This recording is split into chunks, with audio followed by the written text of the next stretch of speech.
Hi everyone, it's Jessica. Welcome back to my channel. Today I am working on a fun little heart block that I want to show you, and for some reason this year, like literally the night of Christmas, even though I was sick, I started thinking about Valentine's Day. And I have no idea why, but I'm going with it. So I have some plans to make some small Valentine's Day items. I have a bunch of Valentine's quilts that I've made already. I'm not sure if I'm going to make another quilt yet this year. I'm thinking I probably will end up doing that. But I also want to make some things for my dining room, like placemats and table runners, maybe some garland that I can put up. And so today I'm starting with a small heart that I'm going to be using for placemats. So this is what it looks like, and let me show you how I make it. So I have my pieces cut out for my heart. I am using a specific free pattern, and I'll link to that below, but there are so many patterns for these hearts that you can do them in any size, and I'll link to this other one that has multiple sizes, as well as one of my heart patterns that uses a heart very similar to this in it. This specific one uses 6 of these hearts, and we turn them into a placemat, so that's what I'm going to do. Now, you can kind of do anything for these. Like I said, there are many versions of this heart, but in general, you need 2 rectangles, and then you need 2 large squares that are the same width as the rectangle, so that when I put this on here, it covers up the whole width. And what we're going to do is sew along this diagonal here. And then for the other one, we're going to put it on the same way, but we're going to sew along the other diagonal, so this way. You do need to be careful and make sure that you're sewing the bottom diagonals the correct way. Otherwise, it won't line up when you go to make a heart.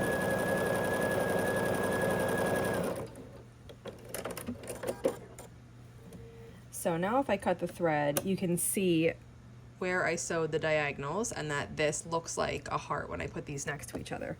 So we trim these overhangs, leaving about 1/4 of an inch behind.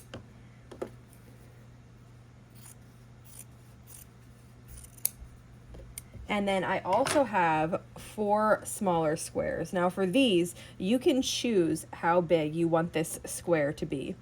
A larger square, what that will do is it will leave less room in between, and a smaller square will give you more room in between. And it really is just preference on how you like your heart to look. So I'm going to put these 2 on, and we're going to sew on these diagonals. So let me show you how one side looks.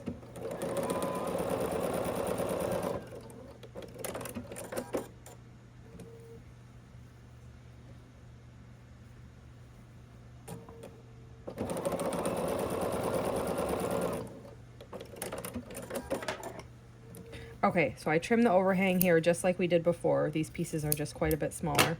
And so when I open this up now on this one side, you can see what would resemble half of a heart. And so, like I said, if you make these squares bigger, you'll get less room at the top. Your heart will kind of come together more at the top. And if you make them smaller, you get more room at the top. So really, it's just whatever look that you like. That's how you can size those, and you can play around with it a little bit and just decide what you like best. Or you can use one of the patterns that I'm linking to below that already have the math figured out for you. I'm going to repeat this on the other side. So no matter what side of the heart you're making, the tops are made the same way. You sew along these 2 diagonals. It's just the bottom of the heart where the diagonals go in opposite directions. We'll trim this. And now I have the other side of the heart here. Now let's sew these together.